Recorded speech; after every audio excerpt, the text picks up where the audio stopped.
Hello and welcome to episode 13. In this one, I want to talk about the roller coaster of emotions that happen in these abusive relationships. Welcome to the MINDFUCKERY podcast. I'm your host, Elizabeth, author of Finding Lily and the A to Z of emotional abuse. I'm here to remind you that love should be unconditional. Divorcing emotionally is life-changing and that you have a duty of care to yourself. Each week, I will discuss some of the terms you may hear along this journey, and I will help you understand and process what's happening. I will help you find the best habits as you start to take back the control of your own life and learn the tools to heal on a deeper level, becoming the best version of yourself. Emotional abuse is unique and it's not like the ending of any other relationship. I described it for so long like a verruca, this virus, and it penetrates on so many different levels. So unless you treat the virus, this verruca, and get every part of it out, it lays waiting dormant to be triggered. And this is exactly the same with the wounds from emotional abuse. Emotionally healthy people want to move on.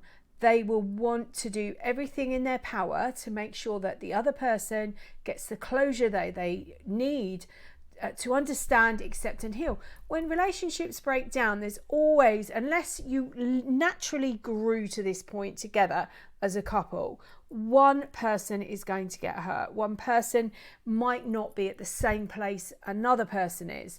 An emotionally healthy person is going to want to help their partner or their soon-to-be ex-partner get to the same place. They will want to do that. Unfortunately, emotionally abusive people don't want that. If you've experienced emotional abuse, then this will not be what you're experiencing now. You are trapped in a trauma bond that you need to untrangle from. And I've described this a few times like a bindweed grabbing hold of you and strangling the life out of you. And it's the trauma bond that keeps you trapped for so long. Because these people are unhealthy emotionally, they don't want you to have closure. What they do want you to be is hanging around in the background, ready to leap into action, to respond to a message or a phone call, ready to provide them with attention, because this is all they've got in their life. It's like they're sitting over a chessboard. I've got this amazing image that I use in some of my YouTube videos, and it's the dark cloaked character staring over the top of a chessboard. And this is what the people in their lives are. Some are worth more than others. Children, in my understanding of the value of children, is they are all the value of a pawn. They are not worth very much. And even as adults, I think they've mentally put them into a drawer or a carton or something that says these aren't very valuable. They don't give me the attention that other people can. They don't provide with that level of attention, that level of supply. And in some of my other podcasts, I have described this as like them being the electric car, and they stay at home. So if you were the main source of supply, you were that supply unit at home, and they got home and they plugged into you and they drained everything out of you overnight. So their car's charged up, ready to go off in the morning. And then they've got throughout their day planned these people that they're talking to, meeting up with, for whatever, whether it's work related, whether it's sexual, whether it's other forms of supply, but everyone has a value. And you will have danced around a circle with them. And this circle is the cycle of abuse. It runs idealisation, devaluation, and discard. But the discard is multiple discards. There will be multiples of this discard until the very last one, when you are discarded or you discard them. And if you discard them, there's other elements involved. There's a form of punishment, because you're not really supposed to do that. That wasn't part of the deal that they had that I haven't told you. That wasn't part of the rules that they play by in this game of life that they've created. So idealization is your love bombing. This is where you get the gifts, or you might be taken out, or it might be a takeaway. They tell you that you're soulmates, they future fake with you. They send you text messages in the morning, so you believe that you're the first person on their mind when they wake up, and they do the same thing at night. You might have long conversations on the phone. They're giving you lots of attention. They're getting to understand who you are, what your expectations are, what you're looking for in a relationship, in a person. This is all noted.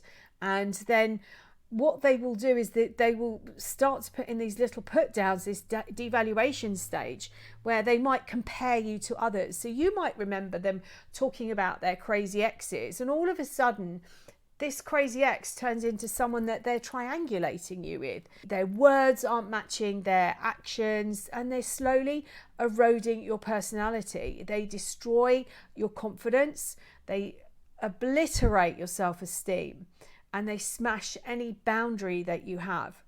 And what they'll do is, if you're not quite hooked into that relationship, and you pick up on something, you think that's a really odd thing to say, or that's really odd because you were praising me for that a while ago. That what they're doing is, if you pick up on that, they'll know that they haven't quite hooked you up. So they'll swing you back round to that idealization stage. Oh, I was only joking. It was only a joke. I was only kidding. You're too sensitive. You're just being sensitive. It was, I didn't mean it. And this is what they do. And then they take you back around to that devaluation stage, and then they'll go into discard. And as I said, this can be multiple discards where they withdraw or they disappear. It might be that they go silent or secretive. This is the mindfuckery that happens. And then they'll swing you back round. They'll reappear looking for attention. And this is all about hooking you into this relationship. It's bonding you through trauma. The damage caused puts you in a state of confusion because you have no idea this is abuse. To you, that what they're convincing you that their behavior is good, and everybody else around you can't trust. What they're doing is they're manipulating and moving other people out of your life so that they can take power and control. And this is what it's all about. These relationships are about power and control. And you might be left confused and you don't know how to react. You might have found yourself in the relationship walking on eggshells, trying to understand what you did wrong. But to the outside world, they're telling everyone how amazing you are. But behind closed doors, those messages are very mixed. You've got subtle put downs and conflicting words with actions. And you might be there on parade, on show to the outside world, knowing that this is that other people are seeing a different person to the person behind the mask, the person that you get home, who changes the moment you walk in the door. And over time, there's nothing left of you. So when they go in they turn up at home in the evening to plug their electric vehicle into you, your charge point is broken. You've got nothing left to give them. And your emotions swing like a pendulum backwards and forwards. So 1 minute, it's abuse. And then the next minute, you're believing this is all your fault because you were told it was, and you were reprogrammed. It's like they're changing the combination.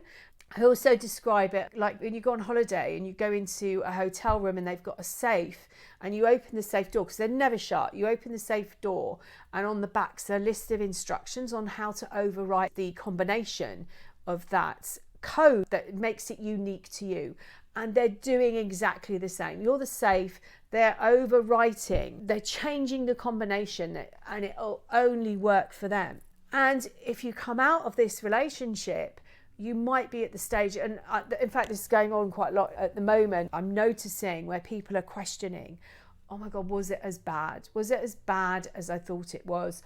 Or am I better off in the relationship than I am out of it? And it's there's also a set of questions that go with it, which are if only and maybe. So when you're going through this and believing this is all your fault, you go through this set of questions. If only I'd said, if only I hadn't said, maybe if I'd done this, maybe if I hadn't done this, I would be in a different place. I would not be in this place of abandonment. There are 3 core wounds: abandonment, shame, betrayal. Emotions might be what you're experiencing at the moment. Perhaps you're still trying to change your behavior, and these moments you would be prepared to do anything. Because I remember going through this. I remember going through this stage and thinking, what could I put up with? How much infidelity could I put up with? How much of the messaging and disappearing and some of this really odd behavior? What could I put up with now? And what could I change this boundary that I had that said this is wrong, and change it and accept this person back into my life with no boundaries, or let him get away with everything? It was just such a weird place to be in. I mean, how mad is that? It actually feels safer in the relationship than it does out of it. And that might be where you are at the moment.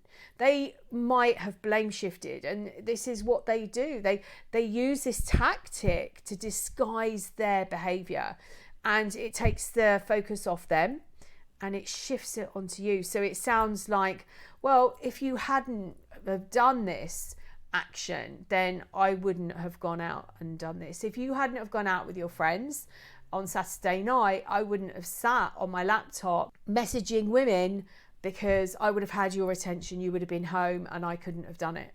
So it's your fault because you went out. If you hadn't have gone out, I wouldn't have done that. And this is what they're doing. They're shifting the blame onto another person. They also minimize some of this as well. This went on actually right the way through my relationship, where it was minimized. So he would do something and get caught and be told it wasn't appropriate behavior, and he would then find somebody else that was. I remember going to a Christmas party and him saying to me, did you not see this person? And his wife was sat right next to him, and he was, behaving outrageously flirting. And I remember thinking, I don't even remember, this guy was sat more or less in front of me or off to the side, and I spent a lot of time chatting to his wife. It's just bizarre. I never saw this guy do that. But it's minimizing. I see other people are doing it. It's what they're saying is your expectations are too high. This is you. This is shifting the blame on you. And so it was more or less saying, look, it's okay. This other person does it. So it's okay for me to go off and do this stuff behind your back. That's what they do. This is how they do it. They shift the blame onto somebody else, or the focus onto somebody else. When your intuition is telling you that something is wrong and you might have tried to discuss it with them, the conversation is transferred into your behaviour and it minimises your feelings. They play the victim. They aren't to blame for their actions, and this serves in another way. It serves in the way that they get supply, because they're creating jealousy within you. You're bringing up this behaviour. You're proving to them how much power and control they have over you, and this feeds them with supply. And you might have also experienced circular conversations that leave you confused and wondering, oh my God, what the hell is going on? They might have guilt tripped you, or they might have rolled out all their pity stories. They told you about their crazy exes. They don't sound so crazy now, do they? You can now begin to understand what they went through. Who is the real victim? They played that role. They told you about these awful relationships that they've been in the past. What they're doing is actually telling you that you are amazing. You're the only person that's ever understood them, ever. Nobody understands them in the way that you do until they move on to the next person. So these crazy exes have a role to play as well, because not only do they help create the victim character for the abuser, but they also they're a learning tool for you. It's a teaching aid for you. They're telling you how amazing you are, and then they're telling you about this other relationship, and in a subconscious way you're making notes. I better not do that. I better not say that. I better not behave in that way, because Carol, Emma, Emily, Joanne, whatever their names are, there's probably a whole list of them. This is what happened to them. This is how they treat it. So I better look after them. For me to stay in this relationship, I better not behave in the same way. So this is a teaching aid. Now you're out of it, you might see that actually this person wasn't crazy. After all, it's the abuser that turned them crazy. So your mind was tricked.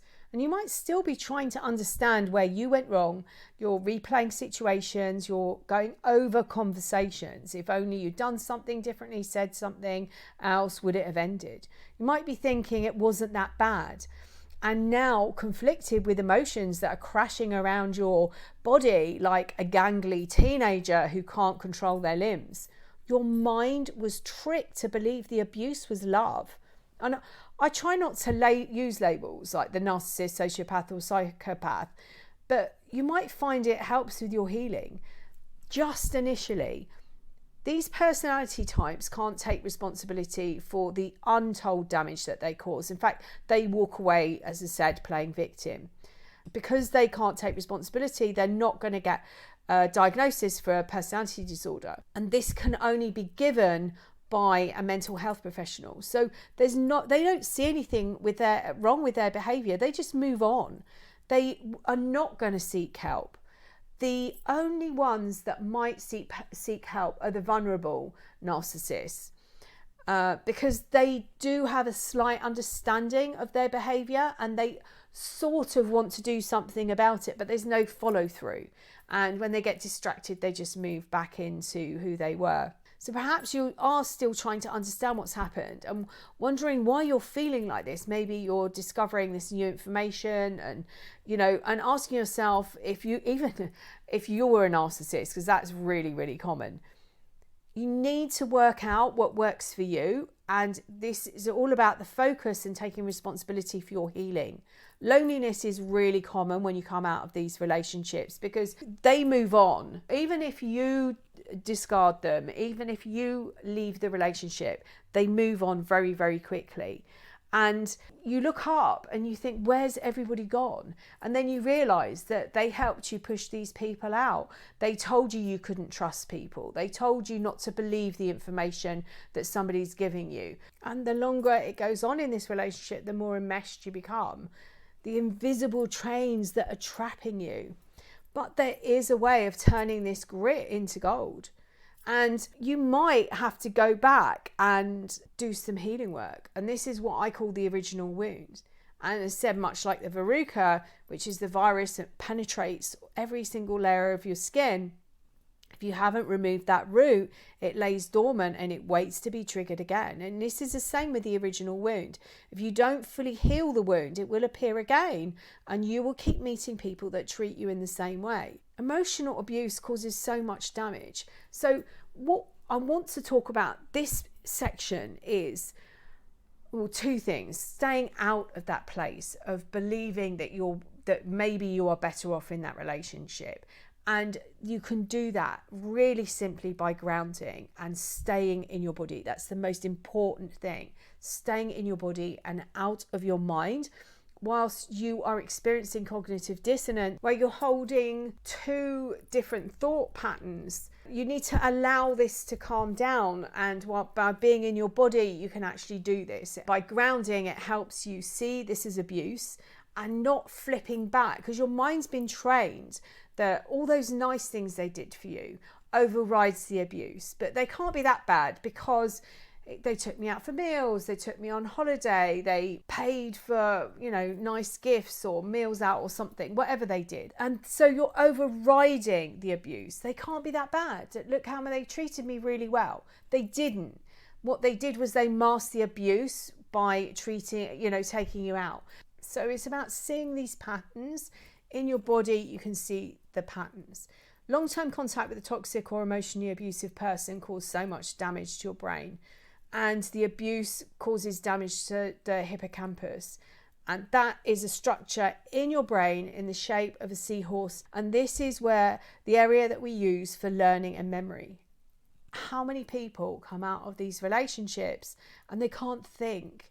Your mind knows it's under attack. It knows this abuse is going on, and it closes down. How this is just amazes at me. It's mind-blowing. It knows the abuse because you've got a different brain. You've got your gut. Your gut is your second brain. In fact, a lot of people say it's your first brain. It's overridden by the one in your head that tells you to keep going. And it might be that if you've experienced any form of emotional abuse or trauma in your childhood, it might be that you had someone in your life that was emotionally unavailable, where you've been taught to keep going with that relationship. You think, something happens, I might get the attention now. They might tell me they love me now. They might treat me in the same way that they treat another sibling now. This can go on for decades. And you've been taught by those relationships at a younger age to hang into this relationship that you're in, into this marriage or this long-term, even short-term relationships. Hang on in there because you just might get the attention, the love. You know, this abuse might not last forever, and that is what's happening. I want you to consider that part of you fell in love with yourself. Remember, in that idealization stage, in that love bombing, they're learning that information about you. They're understanding what you're looking for in a relationship. But whilst they're doing it, they also have spotted in you something that's missing in them. These are empty shells of people. What they do is they extract everything. And this is why you feel like an empty shell coming out of this relationship. They've extracted everything from you.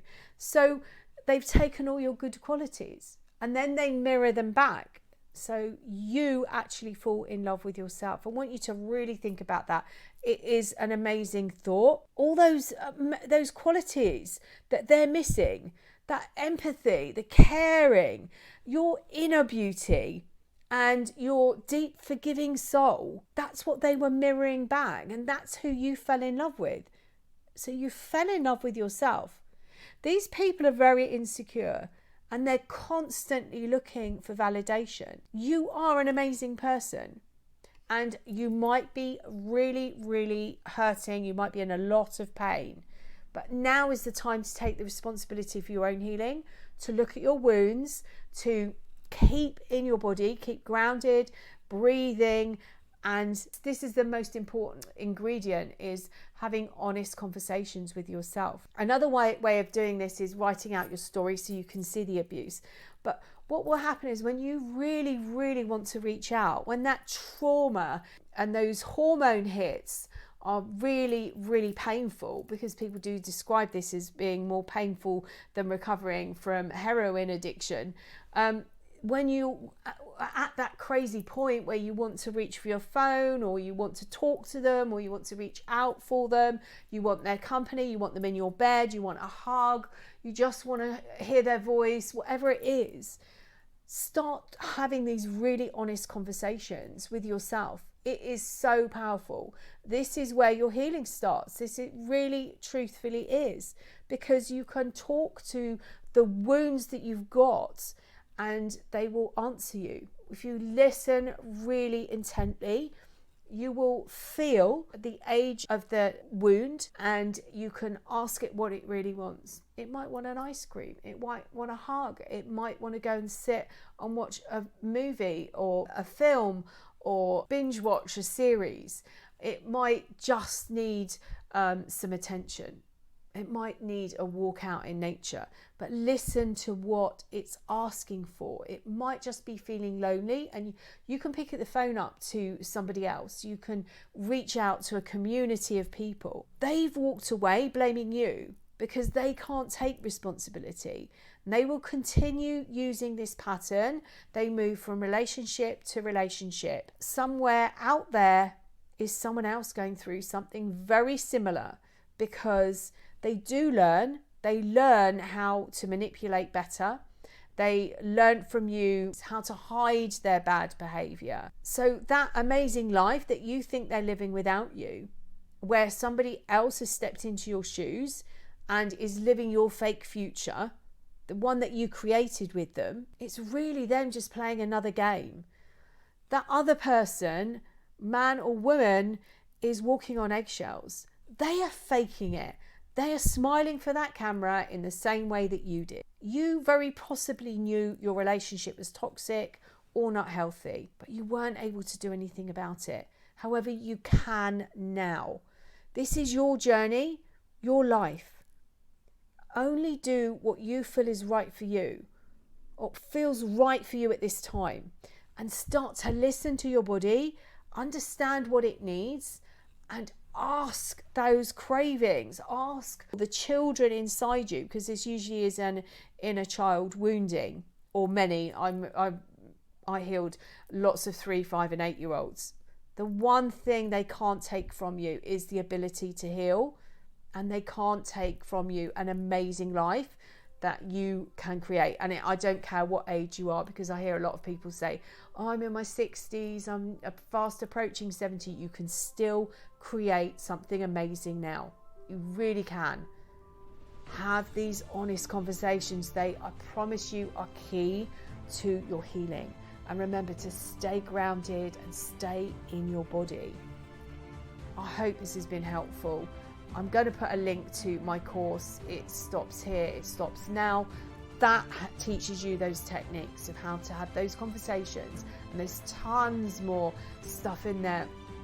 Tons. There are other techniques in there. So there's something that fits everybody.